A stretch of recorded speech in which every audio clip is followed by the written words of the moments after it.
Hello, America. It's been a busy week or so. I purposely have not made any additional videos since my last one, wherein I was saying, look, the election isn't over, so just settle down. And since that time, we have seen some very interesting things. By interesting, I mean improper, illegal, and fraudulent things have been going on in our election tabulation process in certain areas of the country that are predominantly Democrat. And amazingly, they are the very same areas that took a very long time to count, stopped counting in the middle of the night of election night, and then miraculously had a stunning achievement of victory for Joe Biden votes, which of course AP was very quick to latch onto and say, well, Joe Biden is the president. Yeah. Fortunately, AP does not run the country. The country is actually operated as a republic, and it is governed by a constitution. The constitution is very clear about what to do during the election process to make sure that it is free and fair. And there have been a number of suits brought that have been dismissed. I believe the number is currently 39 or so. And these these suits have been thrown out of court, not because of merit, but rather because they were brought by people who did not have standing to do so, as so often can happen. However, I have been watching the various hearings and public hearings, and in particular, I want to point to the actual state legislative oversight hearings that were held in Michigan and then the next day in Georgia, and that was just recently this week, and they were quite revealing. Some of you who have been following it as I have probably saw some very objectionable things, but a lot of people apparently have not seen these things, and I wanted to bring them to light. But before I do that, I want to say that if you enjoy what I do, please subscribe to my channel. Please like, preferably, the videos. And for heaven's sake, share it, because I would like to get a stronger voice out. And the best way that you can help me is to subscribe, like, and especially comment. It will help in the YouTube algorithms, which I am a nobody, and I have noticed that I don't come up in any of the searches, and it seems that I have a much wider audience in other platforms, which comes as no surprise, but it's really irritating. So if you could do that, that'd be awesome. I want to start with the Michigan hearings. They were quite interesting. And what we're going to do is we're going to start off. I'm not going to go through all the witnesses. Like, for instance, there was the first witness was nearly an hour of testimony, and we just don't have that kind of time. And this is going to be kind of a long video in the first place. So let's get right to it. And the first thing that we're going to see is what the Democrat representatives thought proper to do to people coming up, stepping forward at great risk, personal risk to themselves, to speak on sworn affidavits, which when you swear out an affidavit, it bears the penalty of perjury if you lie. And it's important to understand that. But let's start. Representative C.A. Johnson. You're on our list. Did you have a question? Okay. Representative Camilleri. Thank you, Mr. Chair, and thank you for your testimony. Going back to the ruling from Judge Kenney, Timothy Kenney, he writes that your description of the events at the TCF Center does not square with any other affidavits. Yeah. He says that there are. Excuse me, I'm speaking. Please, thank you. let's let the representative finish, and then you can answer. He writes that there are no other reports of lost data or tabulating machines that jammed repeatedly every hour during the count.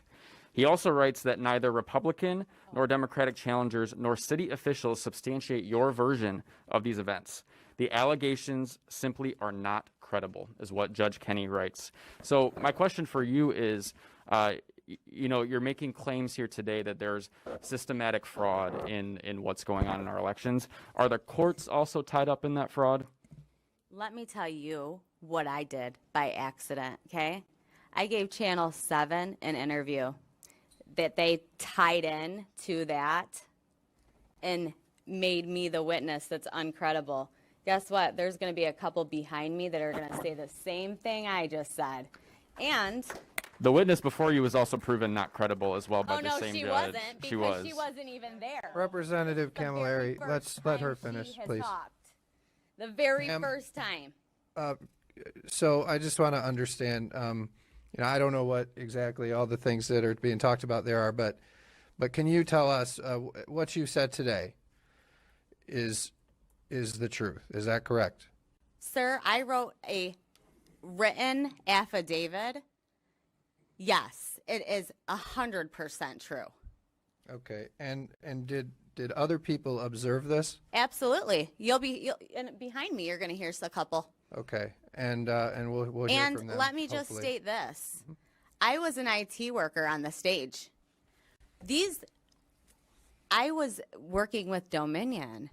I had no poll workers were not allowed on the stage. The data loss, nobody would have heard about that besides me, Samuel, and Nick. Okay? Just like nobody knows that Samuel went to the Chicago warehouse besides me because I worked for Dominion. They didn't. They're not going to hear that part. You know what I mean? The poll workers are not going to know that Samuel, they're not even going to know who he is. You know, they're not going to know that he went to the warehouse.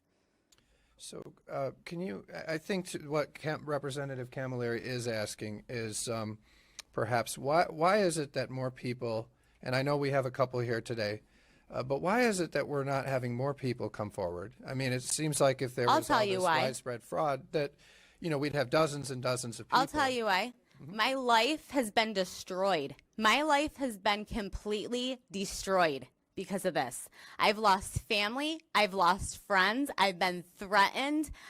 My kids have been threatened. I've had to move. I've had to change my phone number. I've had to get rid of social media. Nobody wants to come forward.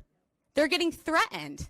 Their lives are getting ruined. I can't even get an actual job anymore. I can't. Because Democrats like to ruin your lives. That's why. All right. All right. Let's. Ain't that a fact?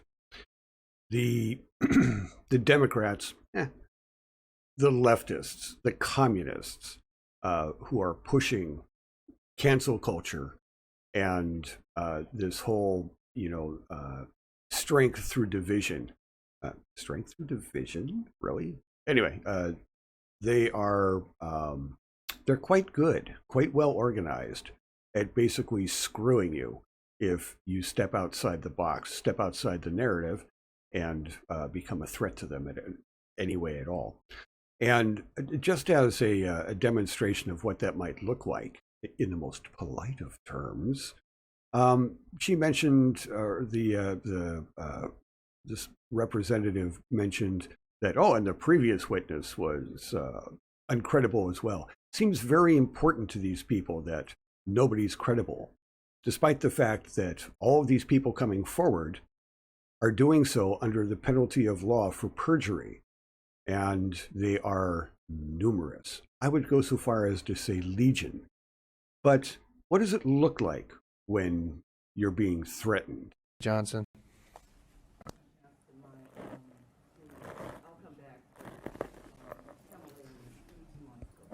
Representative C.A. Johnson, why don't you go ahead? Thank you, Mr. Chair. Okay. Good evening. Good evening, Miss Johnson. Your name is Jesse Jacob. Jesse Jacobs. Is that your birth name? Okay. My first name is Jesse. When I was married, my husband's last name is Jacob. Is that your birth name? I mean, you're clearly a minority from perhaps Western India, and Jesse Jacob doesn't really sound ethnic. Are you lying to us? Are you hiding something? When I got married in 1983, 37 years ago, I had my Good on you. maiden name. That's my dad's house name. It's a long name. Can you spell it, please? K-I, K like kite, I-Z-H-A-K-E-K-A-R-A. Representative, That's pronounced Smith. what is your question, please? I'm asking the question. Well, please ask. She it. gave a lot of information. I just want to understand. know who And- she is. Representative, please, it's reasonable to ask the name of the person. Yes. I'm with you there. But now that you know it, What was your first name? What? Jesse. Jesse. Thank you. J-E-S-S-Y, not E. Jessy. Y. Thank you very much. okay, now please move on to your question, That's Representative. it. You asked Okay. that one. Thank you. Representative, go ahead. So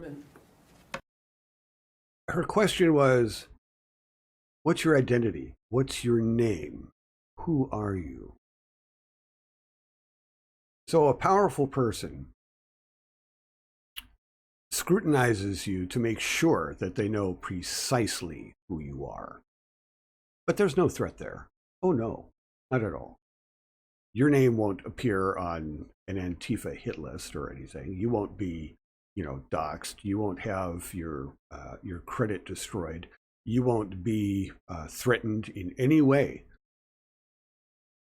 And thank you for telling me your name and how to properly spell it so that I can find you, or perhaps some of my people can find you. I'm sure it's just to send her a gift basket thanking her for her testimony. I'm absolutely positive that that's all it's about. But it wasn't just confined to the witnesses. Oh no. Now we have a powerful public figure who's asked to give his summation, and there will be questions. Let's hear it. This represents the affidavits of the witnesses that we didn't have the time to call. Yeah, make sure. That is a 3-inch binder full of affidavits just for the Detroit election proceedings and the violations that were observed. That button's I'm pushed. sorry. Thanks. Go This ahead. represents the affidavits of the people that we didn't get a chance to call. There are hundreds of them, and they specifically allege similar acts of fraud, very similar to the witnesses that you heard. I find it puzzling that there seems to be such confusion about it. Maybe because of my background as a prosecutor, it's pretty obvious to me what happened here. The Democratic leader in Pittsburgh, Pennsylvania, or in Philadelphia, or in Detroit, or in Las Vegas, or in Phoenix, or in Milwaukee, or in Minneapolis, or in Atlanta, didn't wake up on election morning when all those mail ballots were going to come in and decide we're going to shut out all the Republican poll watchers, or as many as we can. Great minds think alike. Come on, Rudy, you know that. Great minds and universally corrupt ones all think alike, particularly if they're part of the same Democratic Party and they, are on each other's Christmas lists, or, I'm sorry, satanic lists, whatever it is that they have lists for. Maybe they're on each other's truth and reconciliation lists. But I digress. I mean, we've been counting absentee ballots forever. I did it myself when I was a young lawyer. Republican sits on one side, Democrat sits on the other side. We don't have any problem with it. This was uniform shutting out of as many Republicans as possible. In Pennsylvania, 890,000 ballots were cast secretly, with no Republican getting a chance to take a look at the ballot. And in Pennsylvania, there are 600,000 more votes counted, mail votes counted, than mail ballots they can find. This is a swindle. It's a con job. It's a theft of an election. And it was carried out by the same method in the city of Detroit. And with all due respect to Detroit, several analyses of corrupt cities, my city, New York, comes ahead of Detroit. So I'm not saying this with any pride, but it happens to be one of the most corrupt cities in the United States. On any measure, I just checked online here, it comes in 4th, 5th, 3rd, 7th, 8th. Several times New York comes in ahead. So I wonder why the confusion about what happened.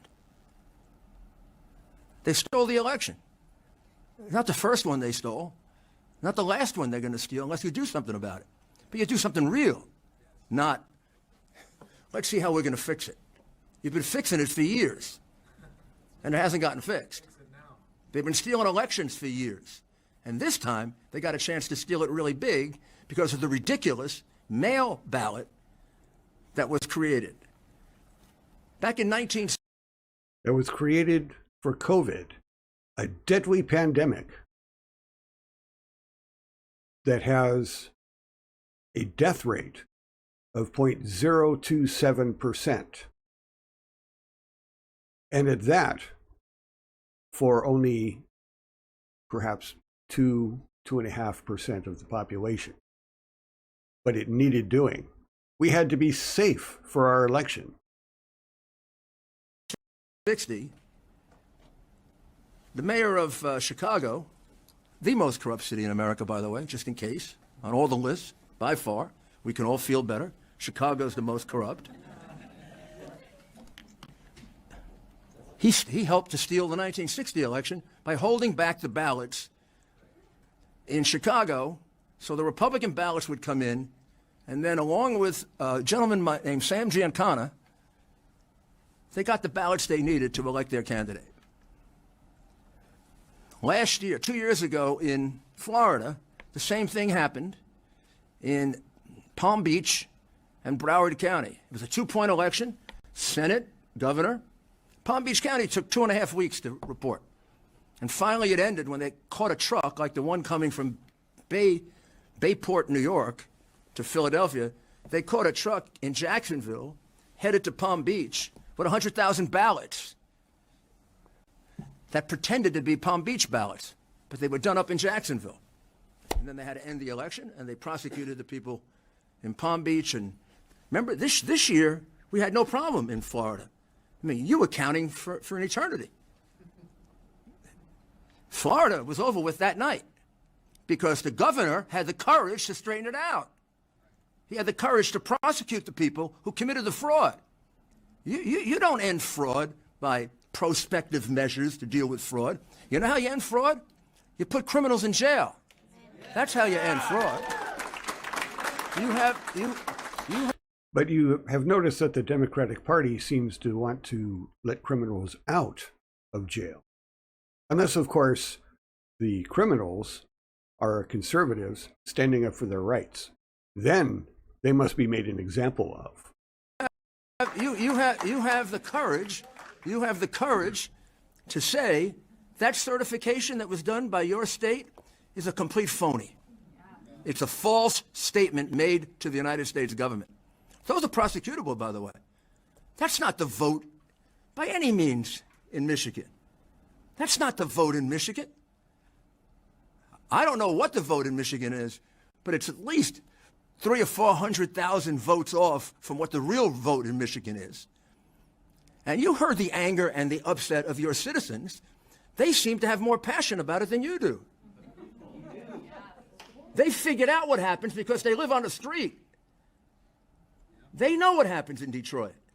Don't scratch your head about what happens in Detroit. They steal elections in Detroit. Representative, you'll have an And opportunity they steal to elections ask a in New question. York, and they steal elections in Boston, and they steal elections in Philadelphia. And the Democrats were smart enough to pick 10 corrupt cities to play their game out. 10 cities in which they could get away with it. 10 cities in which they could go into court and find a hack judge that will decide anything they want. Would that be Judge Kenney in Detroit? So, I mean, we can live in this strange world all we want, but we're getting at the point where our freedoms are beginning to be eroded. Our right of free speech has been eroded substantially by the censorship imposed by big tech, big media, big corporations, and the Democrat Party. Our right of freedom of religion, with the ridiculous dictatorial way in which the COVID regulations are imposed on us, like they like to be dictators, these Democrat governors. Let's remember that the governor of the state that his butt is currently sitting in is Gretchen Whitmer. Oh, yeah. She's tied with Cuomo for COVID deaths and how they've been hidden. Taken away our right of the freedom of religion. Those are basically the two reasons we founded this country. Oh, by the way, there was a third, the right to freely and honestly elect our government. And they're taking that away from us too. It should not go without notice. And you should spend time taking a look at Pennsylvania, look at Philadelphia, look at Pittsburgh, look at how eerily similar it is to what these people testified to. Read the rest of these and see that there are hundreds of people that back them up. That election center in Detroit was a disgrace.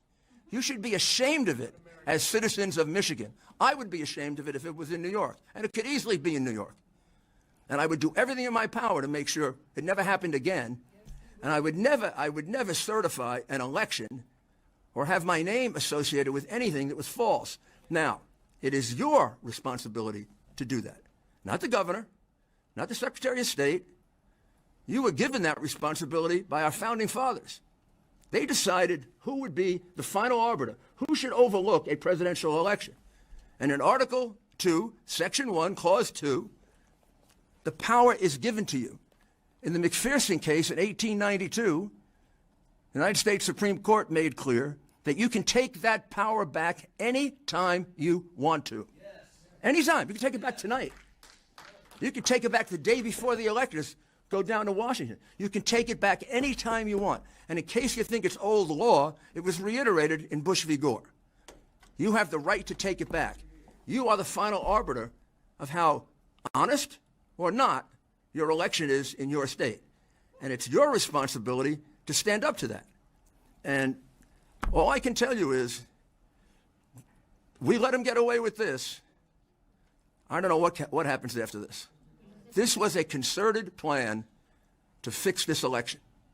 There's no way that Donald Trump was ahead by 800,000 votes going to bed at night, that he was ahead here by 300,000 votes, that he was ahead in Wisconsin by 400,000 votes, that he was ahead in every state, that over a 4 or 5 day period with this ridiculously corrupt system of counting, they turned around with ballots coming in the back door, ballots being driven down from New York.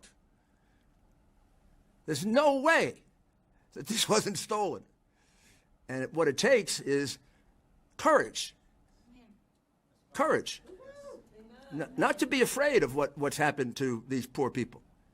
They've got guts to stand up to what the Democrats do to them. And it's not just the wild and crazy left-wing Democrats who do it. They do it as a way of bullying us. You can see their behavior in this hearing. I can see the difference in behavior between two sides. Maybe sometimes we're too nice. Maybe sometimes we're too decent. Or maybe we shouldn't change. But one thing we should have is we have the ability to defend ourselves and not let our people get kicked around the way those Republicans were kicked around. They wouldn't let it happen, and we shouldn't let it happen. Thank you, Mr. Mayor. Good points. Good points all. And so, faced with your own perfidy, and yeah, these clowns own this shit. You think that they weren't in on it, you'd be out of your fucking mind. Yeah, they were in on it. So, what do? Well, what do they always do? They project their crimes and they double down on their lies. And I asked the crowd, let's be respectful. I think one thing I've made, sir, please, sir, you're out of line. They sound a little angry. Please, we're having a legislative hearing here, so, I've said all members of this committee, if they wish, can ask a question. I hope we're respectful about that. So, with that, I'll allow Representative LeGrand. So, Mr. Giuliani, I really just have one question for you. We heard testimony tonight that you got an affidavit from one of these witnesses on November 8, witness who talked about tens of thousands of ballots being riffed through a machine. We had another witness who talked about ballots being double counted, who said that her affidavit dates back to November 3rd. You opened your statement, you made, in your opening statement, you referenced 700,000 fraudulent ballots in Detroit, which is problematic given that there were only 250,000 counted. My question is, given that we have paper ballots in Michigan, why on earth did you not ask for a recount? Well, there'd be no reason to ask for a recount because you just recount the same fraudulent ballots. Once you have separated the envelope from the absentee ballot or mail-in ballot, you are forever unable to audit them. That's the reason why it is so critical that they be inspected. That's the reason why from time immemorial that's been done and honored by both political parties and honored in the breach by your political party this time nationwide. 71%. There is no way, when they recounted in Atlanta, they just recounted all of the same fraudulent ballots. There's no way to trace those ballots, and that's why the inspection is so critical. And that's why, please don't, I don't need Sir, help. please, let's allow the conversation. Let's stop yelling in the crowd. Thank you. And the reality is, if your political party had not bullied, pushed people around, intimidated people, and stopped them from doing their job as inspectors, this would not have happened. But you did. Thank you. Representative Camilleri. Thank you, Mr. Chair. Mr. Camilleri. Yeah, remember this name. That and C.A. Johnson.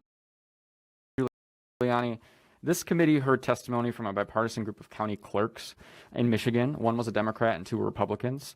They testified that they found no evidence whatsoever of widespread irregularities in this election, and they lauded the municipal clerks and their teams who run elections in Michigan for their tireless effort and commitment to free, fair, and safe elections. And Cuomo got an Emmy for his COVID performance. Ooh. Who gives a shit? Your team has now lost 39 court cases in the aftermath of the election, with judges ruling that there is inadequate evidence to support the sweeping. That's a lie. They never ruled on the evidence. It was never presented. They didn't lose the cases because of merit. They lost the cases on standing, which means that the judge never got to discovery of evidence in the cases. Claims that you are making and repeating here tonight, and the unprecedented relief that you are seeking. Yesterday, we learned that U.S. Attorney General William Barr has similarly found no evidence whatsoever of widespread irregularities that are worth investigating. It's an interesting interpretation of what he said. I'm not happy with what William Barr said, but he said the investigation is still ongoing. But I think it's fair to say that the FBI and the DOJ are part of the problem, because if you have over 2,000 sworn affidavits of impropriety and fraud, and you say, but there's no evidence, then you're lying or you're part of it. Investigating. If our local clerks, state and federal judges across the country, and the highest ranking law enforcement official in the United States cannot find any substance to or any merit in any of your arguments, why should we? Why should we sit here in this show that you are partaking in and taking around the country if no one has found any evidence whatsoever of any of your wrongdoing? And why should we not believe the reported attempts of you to try to seek a pardon from the president? What was the last part? That last part is not. You're relevant attempting to seek a the pardon, so why is this not Representative- part of that? Representative, I will ask that he be disciplined for that. First of all, hold on. Let's. First of all, what he says hold is it. untrue. Second, that is a defamation of my professional character. I said Do you report- allow that? Do you allow that to happen in your legislature? As I said. I said reported. As I said, Representative, let's keep it limited to the germane issue here. So, Just for Mr. the Giuliani, record, let me just ask for the the record, question. we haven't lost 39 cases. We've only brought 3. So you're wrong about that. Second, the reason why people are reaching those conclusions is because, like you, they don't have the discipline, maybe the intelligence, I don't know, to read through this, and to read 20 more like it. You can't tell me there's no evidence when I have a couple of thousand affidavits from people. You can't tell me that your credibility is better than the credibility of those people. They swore under oath. You didn't. And you seem very, very free to lie. Mr. Giuliani, Representative, I'm just you have a hoping. point of. Yeah, buddy. By the way, this charming representative at the very beginning interrupted the first witness and attempted to get the witnesses to be sworn under oath for their testimony. The chair disallowed it because that's not how their state does these things. That's amusing on a couple of different levels. One of them is because, as just noted, they seem fully free to lie, twist the truth as they like. And the people that are testifying on sworn affidavits, which carry the weight of law should they be found to be perjuring themselves. Yeah, good thing. And I just would like to demonstrate a little more of the forthrightness of Detroit's personal representative, C.A. Johnson. Well, I want to take the time to thank everybody and to thank you, Mr. Giuliani.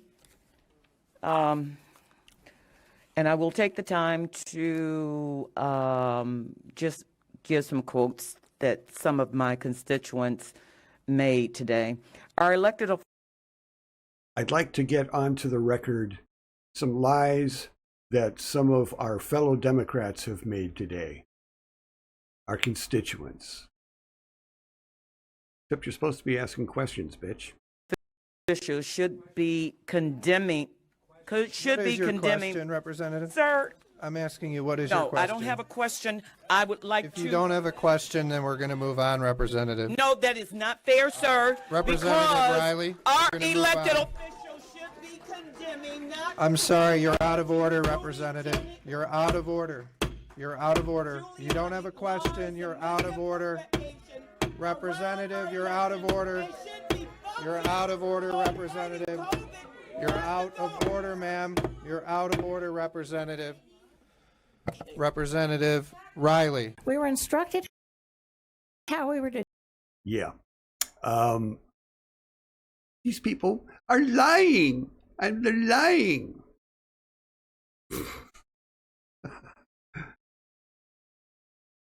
Okay, sure. You know, I'm not sure which is more amusing. Her going off like that, or the way that the press goes off, you know, when they don't get what they want, and they cry and they piss and moan like 2-year-olds. But that's how apparently things are done in Detroit. No wonder it's a wreck. I wonder if she takes tea with Maxine Waters. Probably. So that was the Michigan hearing. We'll see what they decide to do. I don't hold out any hope that they're going to do anything. I don't think that they've got the guts to do it. Prove me wrong, Michigan. But then there was Georgia. Georgia was very interesting. Georgia actually began with an attorney showing a videotape. We're going to talk about the videotape at the very end. But then other people came up. And this lady here has a long history of being a poll watcher. And she noticed something that I think really needs to be brought out a little more publicly. We were instructed how we were to do the ballots, and our first batch, our first box, contained 8 batches of at least 100 apiece. One batch did have 110 in it.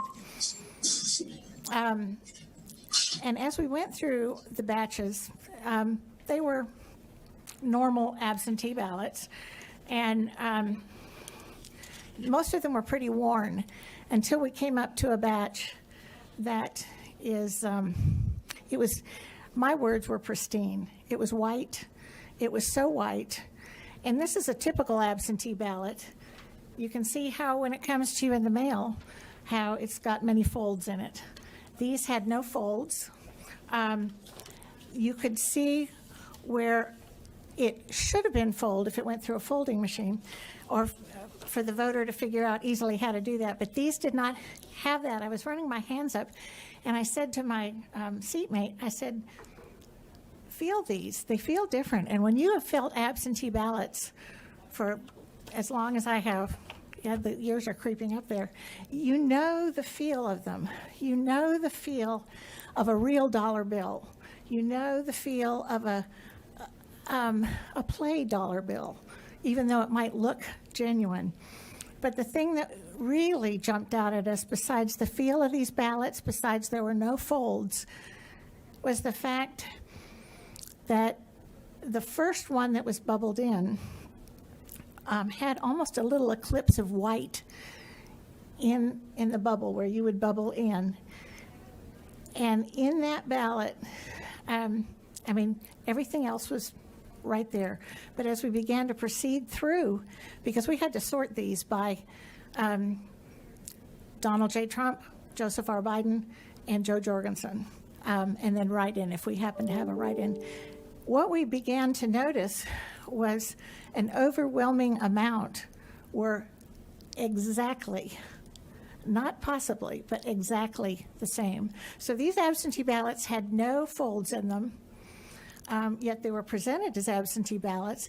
Even if they'd wound up as a provisional ballot, which is similar in structure, just different type of envelopes, it would have been exactly the same.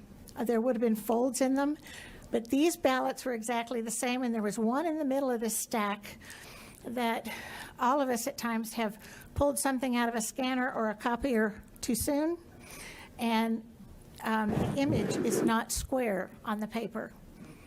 And that's exactly the way one of these ballots was in this batch. It was also striking to me that rather than having the customary 100 to the batch, it had 110. We found this to be quite an oddity. The bad print ballot, I think, is quite interesting. She also had a discussion about the pips that were filled in having duplicate and exactly the same little crescent. So if you understand what she's talking about, so you've got the, oh look, I'm going to make a gang sign. Woohoo! All right. Anyway, sorry. The circle is filled in, and what do? You fill it in, right? But these weren't penned in; they were printed in, and they were offset just a tiny little bit so that you would have a tiny little crescent inside the circle where the dot being placed was exactly the same offset on all of these pristine ballots. But nothing to see here, of course. Anyway, the last gal that I'm going to present to you damn near brought me to tears. But I want you to hear again at the end of her testimony, her being challenged by a Democrat. Yeah, you're going to love this. Or not. So at the end of the night, the final task is to unlock those bins and collect all of those paper ballots that have fallen into that big container. We collect all of those. You look up inside and make sure none of them have been hung up. There are at least two witnesses for each of those bins, which there's two of those bins. We had 4 people plus a couple other people around, plus our local sheriff was there as well. So all these people are watching us take out these paper ballots, and we put them into these red canvas bags. It looks kind of orangey in the picture, but there was one red canvas bag per bin, and there was also the red canvas bag that held the provisional ballots that were brought in for that night. So we bring them in. These bags have a specialty zipper and then this flap lock so that that red numbered tab lock can go in them. So we get all the paper ballots into the red bags, zip them up, and I said, where are the number locks? And no. So that we're clear on what's happening is she's talking about maintaining a chain of custody for ballots. Nobody could find the number locks. They'd gone missing. So I got the supervisor, Sarah's, attention, and I said, we need the number locks. And these locks are a little different configuration than the ones that go on the voting machines and stuff. They just click in there, and then if you pull it out, it breaks. So she said she didn't have any, and for us to just zip it up and throw them in the blue totes, which are the other pictures that you see, unsecured, and that would be good enough, and they would drive them to the election office, which is maybe between 10 and probably 10 to 12 minutes from our polling place. And I told her, no way, we are not loading these paper ballots into the back of your car with you and your friend to drive them to the election office. You call Robin at the election office and you tell her to have someone bring us the locks. She rolled her eyes, literally walked away, and I just sat there watching those ballots. I was not going to let those out of my sight. Me and another gal named Lori. There was a gal named Gloria. There was an elderly guy that I think had COPD because I brought him his oxygen and helped him out there. We sat there and watched those paper ballots to be sure they were secure until those numbered tag locks could come. So we waited about 20 minutes and they still hadn't come. So I flagged down our supervisor again and said, hey, is somebody bringing those tab locks?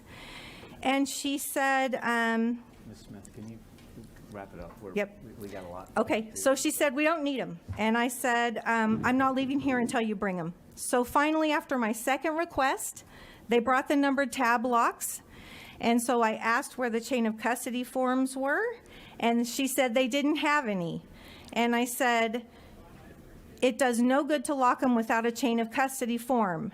And she refused to do a chain of custody form and demanded that we throw them in her car. And that's when I took the pictures to document the numbers protecting those paper ballots.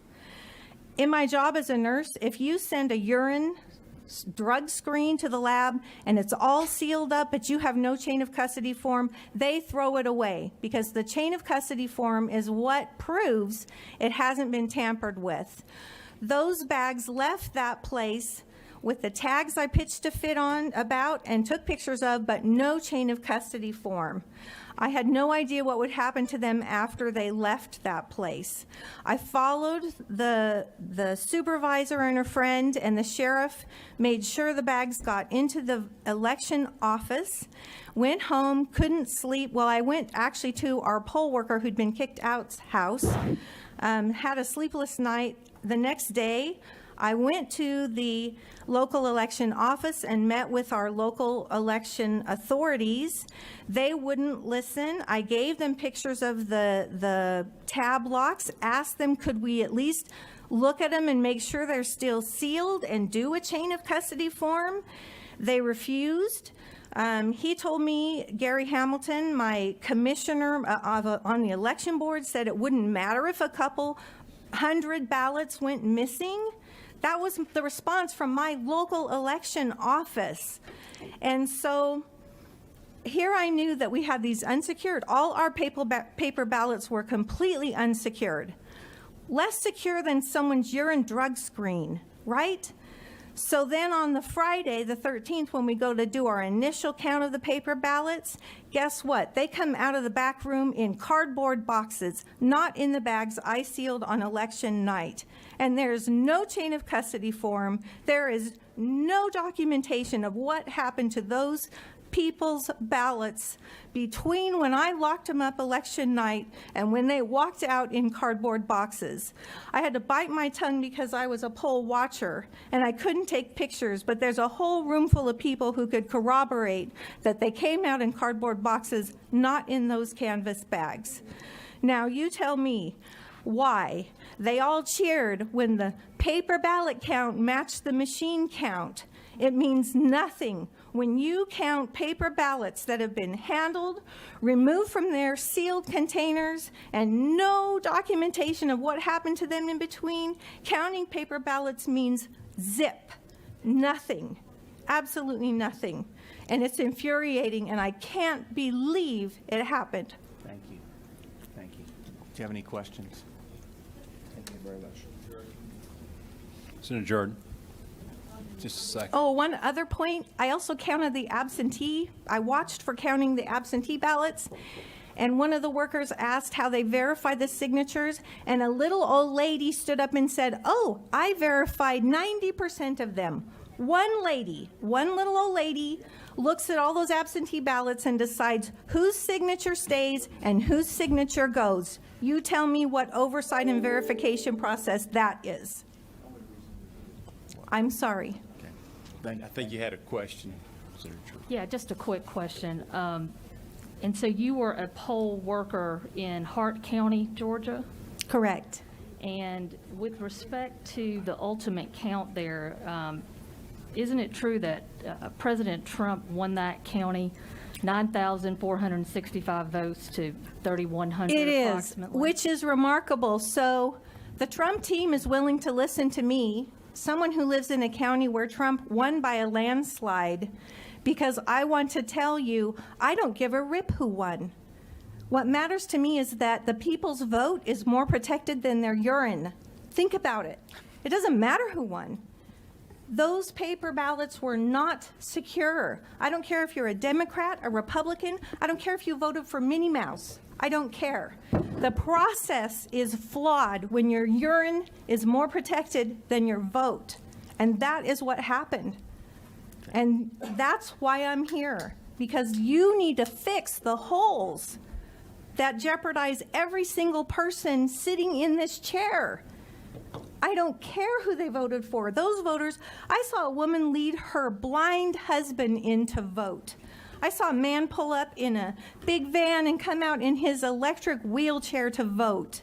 Those are my voters. It's my job to protect their vote. It's your job as legislators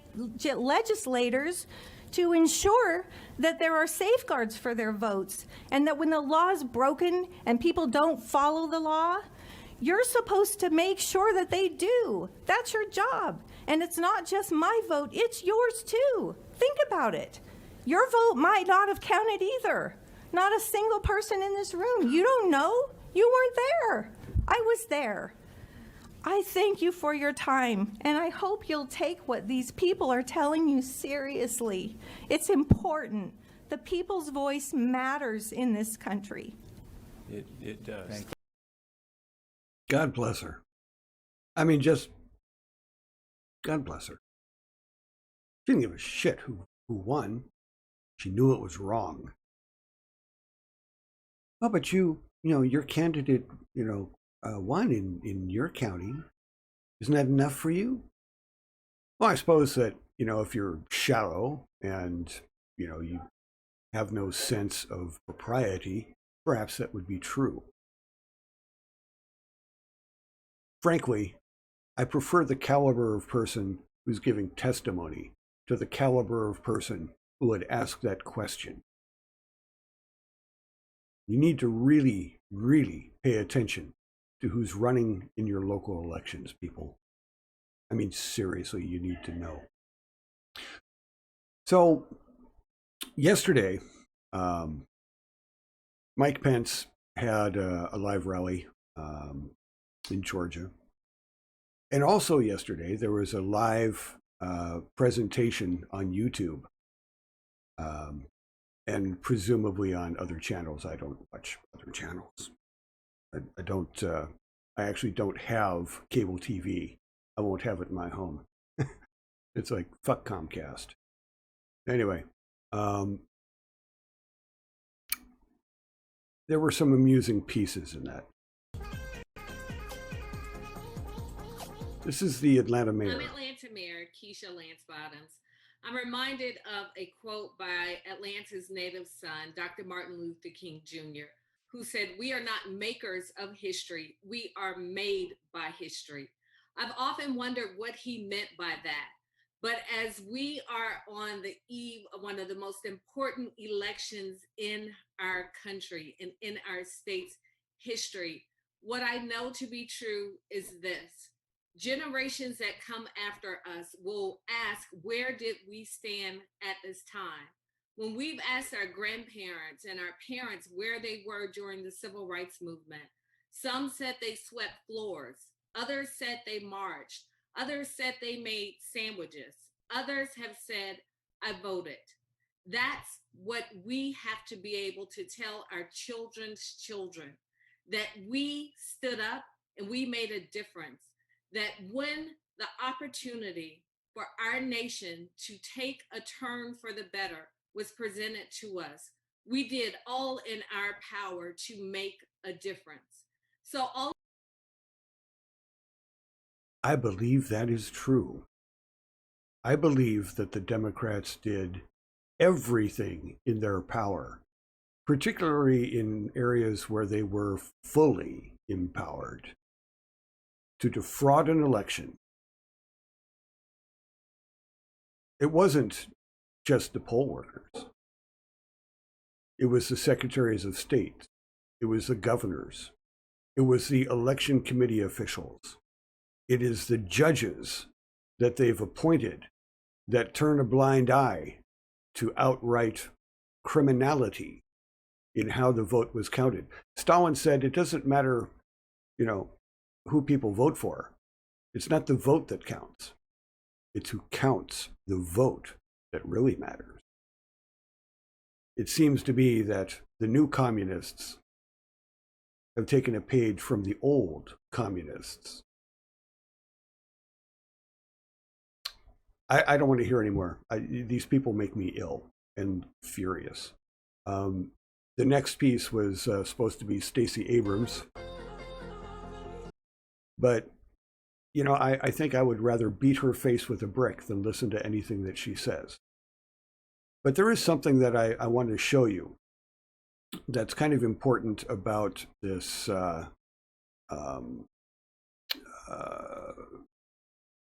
presentation that they made.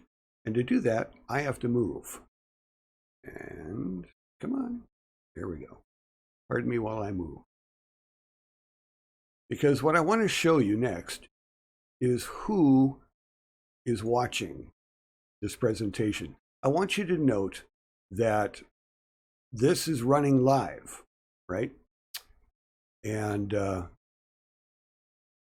Obama is going to be speaking, you know, the second coming of, you know, the atheist Christ himself.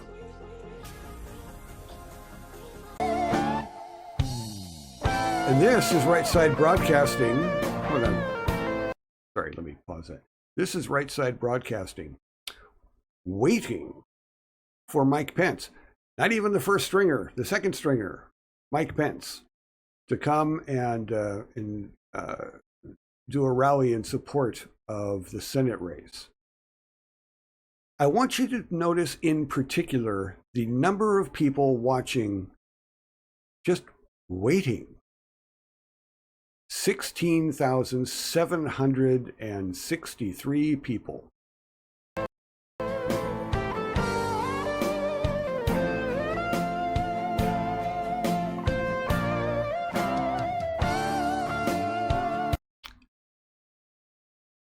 And this is the live event with 830 people watching. And if I press play on this, I'm not going to because I don't care. What you'll see is that even as this is happening, they're not gaining viewers, they're actually losing them. So Obama himself, the most holier than thou of the Democratic Party, couldn't raise 1,000 people to watch as they say, hey, we're gonna take the Senate. We're going to become the most powerful political entity there is, and together we're going to change America. I think what that means is that we've already fucking changed America enough. Thank you very much. BLM and Antifa may have disappeared momentarily from our streets, but that only goes to point out that the only reason that they were there was to foster chaos and misery so that the Democratic Party could make voters angry and upset, and angry that Donald Trump hasn't solved the problem that the Democrats created while the Democrats locked everybody down and destroyed our goddamn nation.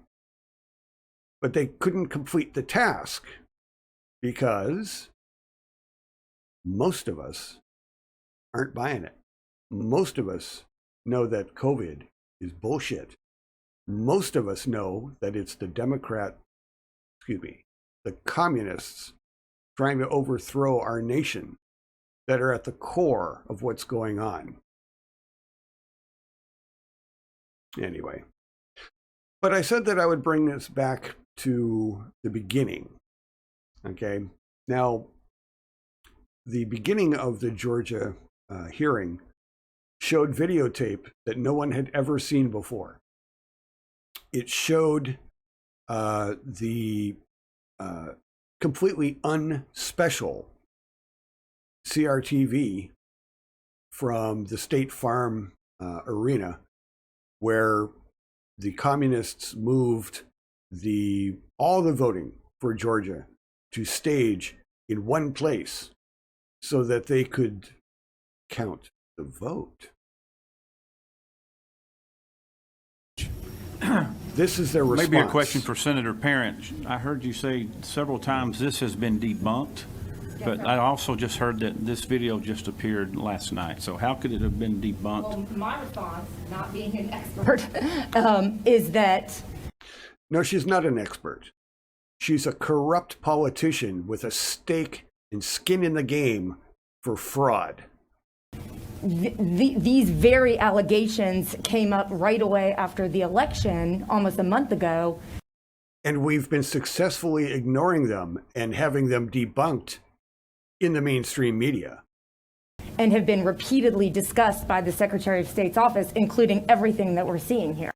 The Secretary of State that accepted millions of dollars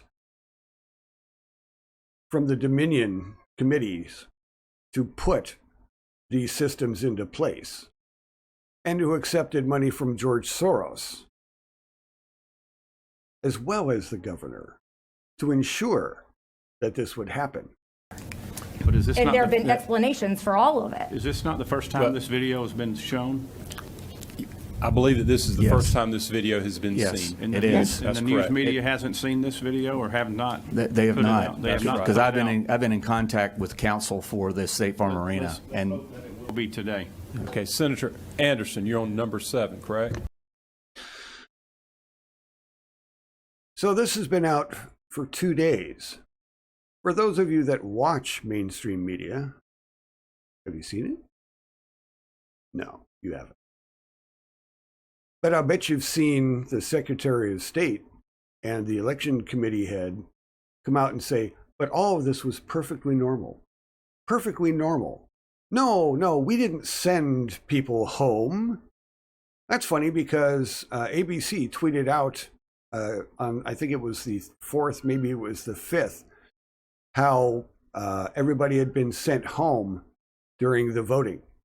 And it's funny because those that are saying it now are being sent to fake news checkers saying that no, nobody told them to go home.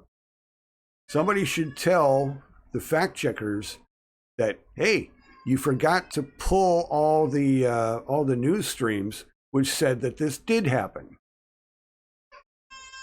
That's all right, because nobody pays any attention.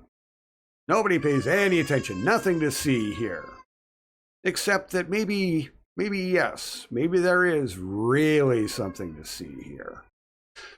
So when I watched this, and it was hard to watch, okay, because you're looking at 4 CRTV screens, not the best fidelity, or not fidelity, but not the best clarity, rather.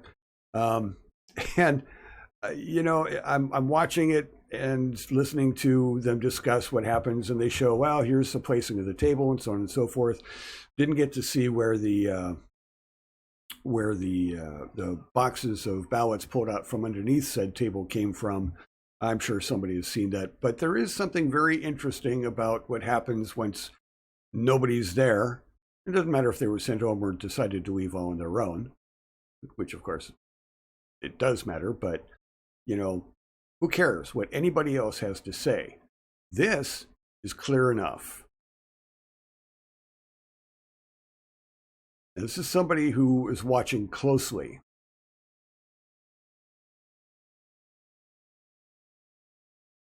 Watch the lady in purple.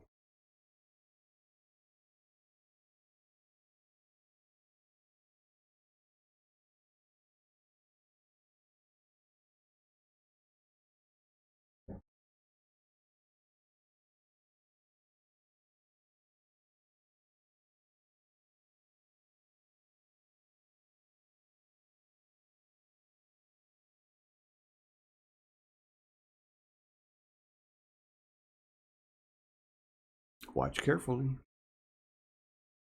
Stack of ballots goes in and is being counted.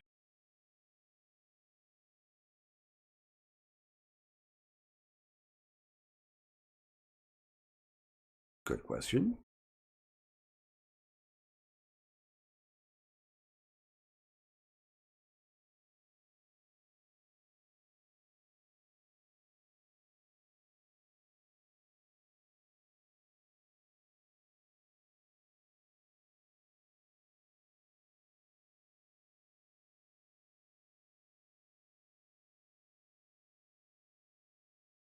Pulls them out, squares them up.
You know, lather and rinse may be all right, but I think it's fair to say that the repeat is going to get you into trouble.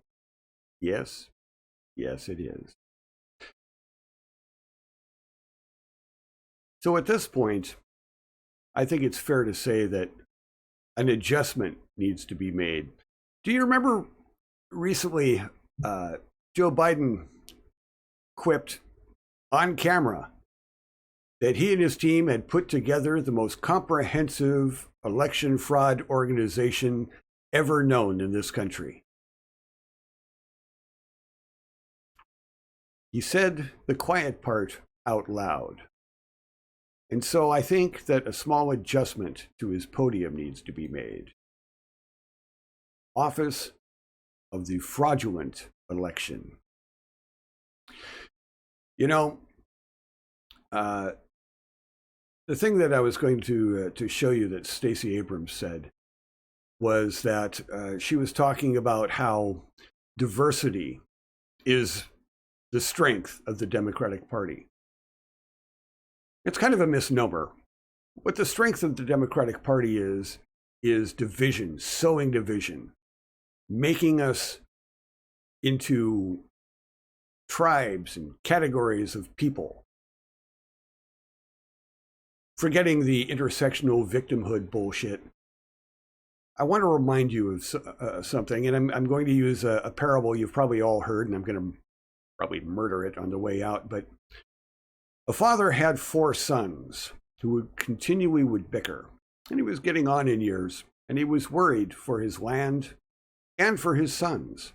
And so he went to them all, and he bade them, go out, each of you, and bring me back a stick that is as big around as your thumb. 1 stick each. So the sons looked at him and thinking, the old man's lost it. Okay, he's going to die soon, and you know, what the hell, we'll do it. So his sons returned with the 4 sticks.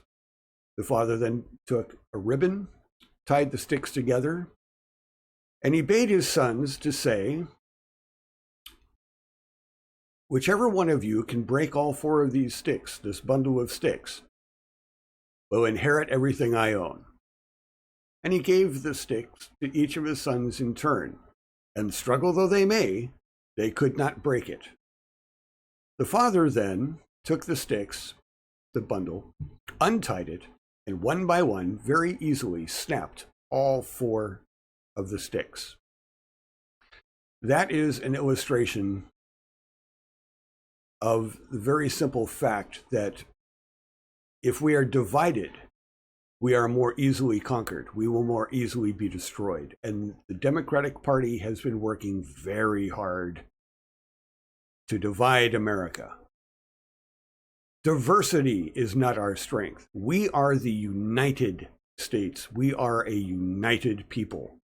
And anybody who tells you differently is a communist trying to take over your country. So I have this to say, following in the words of Lieutenant General McHenry and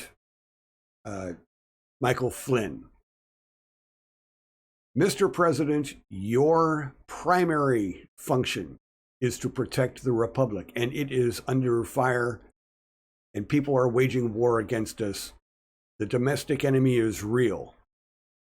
I call upon you to defend the Republic, declare martial law, suspend habeas corpus, and put these people entire under military tribunal. Make it happen.